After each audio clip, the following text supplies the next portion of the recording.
Selamat pagi Bu Iis dan Bu Titik. Pada pagi hari ini saya akan membacakan sebuah Injil yang diambil dari Lukas bab 10 ayat 25 sampai dengan 37. Inilah Injil Yesus Kristus menurut Lukas.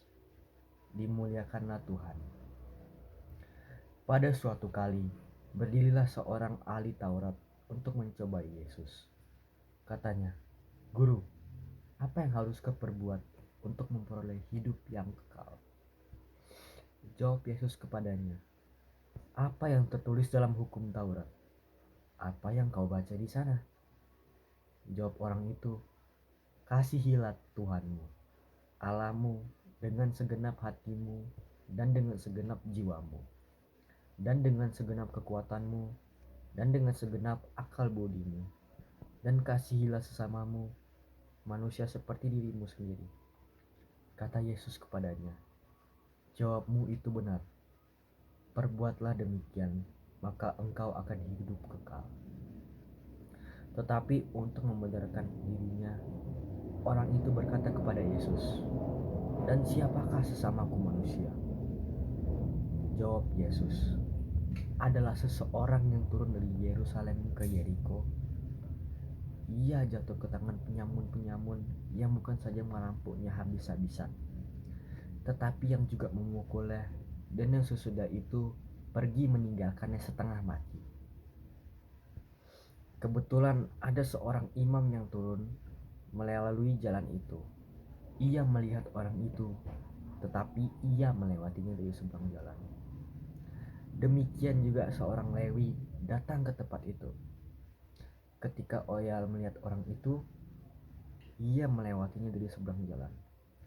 Lalu datanglah seorang Samaria yang sedang dalam perjalanan ke tempat itu. Dan ketika ia melihat orang itu, tergeraklah hatinya oleh belas kasihan. Ia pergi kepadanya, lalu membalut luka-lukanya. Sesudah ia menyiraminya dengan minyak dan anggur. Kemudian ia menaikkan orang itu ke atas kedelai tunggangannya sendiri, lalu membawanya ke tempat penginapan dan merawatnya. Keesokan harinya, ia menyerahkan 2 dinar kepada pemilik penginapan itu. Katanya, "Rawatlah dia, dan jika kau belanjakan lebih dari ini, aku akan menggantikannya. Waktu aku kembali, siapakah di antara ketiga orang ini menurut pendapatmu adalah sesama manusia dari orang yang jatuh ke tangan penyamun-penyamun itu?" Jawab orang itu, "Orang yang telah menunjukkan belas kasihan kepadanya." Kata Yesus kepadanya, "Pergilah dan perbuatlah demikian." Demikianlah sabda Tuhan. Syukur kepada Allah. Bapak, Ibu guru serta teman-teman yang terkasih, setelah kita mendengarkan bacaan Injil tersebut, dalam kisah kehidupan yang penuh dengan tantangan, terkadang kita disadarkan kembali oleh tindakan-tindakan sederhana yang memiliki tujuan yang baik. Kisah orang Samaria yang baik hati ini dapat menjadi contoh untuk kita semua. Terlebih di saat ini, karena sering terjadi hal-hal seperti tindakan kekerasan, bullying, atau bahkan cyberbullying yang melalui internet.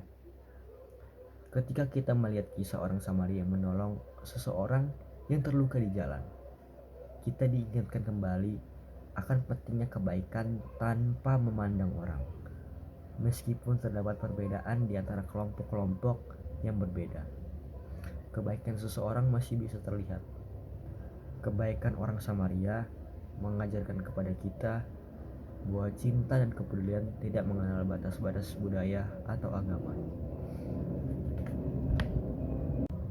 Melalui tindakan sederhana, memberikan pertolongan dan perawatan, orang Samaria tidak hanya menyembuhkan luka fisik si korban, tetapi juga menyembuhkan luka emosional. Ini adalah pengingat bahwa kebaikan tidak hanya terlihat dalam tindakan yang besar, tetapi juga di dalam tindakan yang kecil pun. Untuk itu, Bapak, Ibu guru dan teman-teman yang terkasih, mari kita menjadikan kisah orang Samaria jadi inspirasi yang lebih terbuka siap untuk memberikan cinta dan pertolongan kepada siapapun yang membutuhkannya. Karena dalam kebaikan yang sederhana, itulah kita dapat menemukan keindahan yang sejati. Terima kasih Bapak Ibu Guru dan teman-teman yang telah mendengarkan renungan saya. Semoga cerita ini dapat menjadikan refleksi untuk kita semua. Sekian dan terima kasih.